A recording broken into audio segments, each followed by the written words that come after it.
کاملا نظر هماهنگی با مجموعه نظام مجموعه Also tell the Pope that Iran যখন সবাই ভাবছিল যুক্তরাষ্ট্র ও ইরানের মধ্যে বহু প্রতীক্ষিত শান্তি চুক্তি খুব কাছেই, ঠিক তখনই সামনে এলো এক চমকে দেওয়া খবর। ডোনাল্ড ট্রাম্পের নতুন প্রস্তাব সরাসরি গ্রহণ করতে অস্বীকৃতি জানিয়েছে তেহরান। শুধু তাই নয়, ইরানের শীর্ষ নেতারা প্রকাশ্যে বলে দিয়েছেন আমেরিকাকে তারা বিশ্বাস করেন না।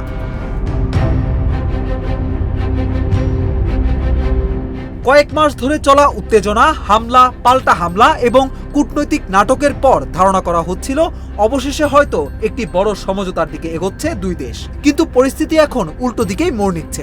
ইরানের পার্লামেন্ট স্পিকার ও আলোচনায় জড়িত অন্যতম শীর্ষ নেতা মোহাম্মদ বাগের গালিবাফ স্পষ্ট ভাষায় বলেছেন, ইরানি জনগণের অধিকার পুরোপুরি নিশ্চিত না হওয়া পর্যন্ত কোনো চুক্তিতে সম্মতি দেওয়া হবে না।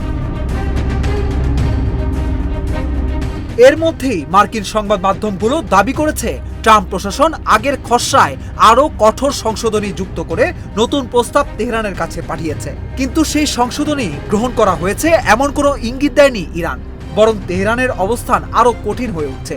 ইরান বলছে শুধু কথায় নয়, বাস্তব পদক্ষেপ দেখতে চায় তারা। দেশটির দাবি, আলোচনায় অগ্রগতি চাইলে আগে যুক্তরাষ্ট্রকে একটি গুরুত্বপূর্ণ শর্ত মানতে হবে। এর মধ্যে রয়েছে প্রায় $12 বিলিয়ন সমমূল্যের জব্দ করা ইরানি সম্পদ মুক্ত করা এবং ইরানের অধিকার নিয়ে স্পষ্ট নিশ্চয়তা দেওয়া। কিন্তু এখানেই শেষ নয়। সবচেয়ে বড় উত্তেজনা তৈরি হয়েছে লেবানন ইস্যুতে।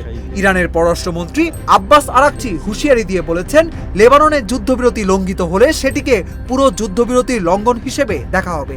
তার ভাষায়, বৈরুতে বড় ধরনের হামলা হলে যুদ্ধ আবার পূর্ণ মাত্রায় শুরু হতে পারে। অর্থাৎ শুধু ইরান নয়, এখন লেবাননের পরিস্থিতিও ওয়াশিংটন তেহরান আলোচনার ভবিষ্যৎ নির্ধারণ করতে পারে। really wonderful leadership at place. এদিকে ট্রাম্প বলছেন চুক্তি খুব কাছেই। তিনি দাবি করেছেন আলোচনায় ইতিবাচক অগ্রগতি হচ্ছে এবং শিগগিরই বড় কোনো খবর আসতে পারে। কিন্তু বাস্তব চিত্র যেন ভিন্ন কথা বলছে। একদিকে ইরান বলছে কোনো দৃশ্যমান অগ্রগতি নেই, অন্যদিকে যুক্তরাষ্ট্র বলছে চুক্তি প্রায় হয়ে গেছে। এই পরস্পর বিরোধী বক্তব্য নতুন করে প্রশ্ন তুলছে, আসলে কি দুই পক্ষ একই পথে হাঁটছে? আরেকটি বড় প্রশ্ন ঘুরছে আন্তর্জাতিক অঙ্গনে, হরমুজ প্রণালী। বিশ্বের অন্যতম গুরুত্বপূর্ণ তেল পরিবহন রুট। এই প্রণালী ঘিরেও এখনো মতপার্থক্য রয়ে গেছে। যুক্তরাষ্ট্র চায় পুরোপুরি খুলে দেওয়া হোক, অন্যদিকে ইরান নিজের সার্বভৌম নিয়ন্ত্রণ বজায় রাখতে চায়। ফলে শান্তি চুক্তির পথ এখনো কাঁটায় ভরা। সব মিলিয়ে এখন পরিস্থিতি এমন জায়গায় দাঁড়িয়েছে যেখানে একটি সিদ্ধান্ত পুরো মধ্যপ্রাচ্যের ভবিষ্যৎ পাল্টে দিতে পারে। ট্রাম্প বলছেন চুক্তির কাছাকাছি, তেহরান বলছে বিশ্বাস নেই।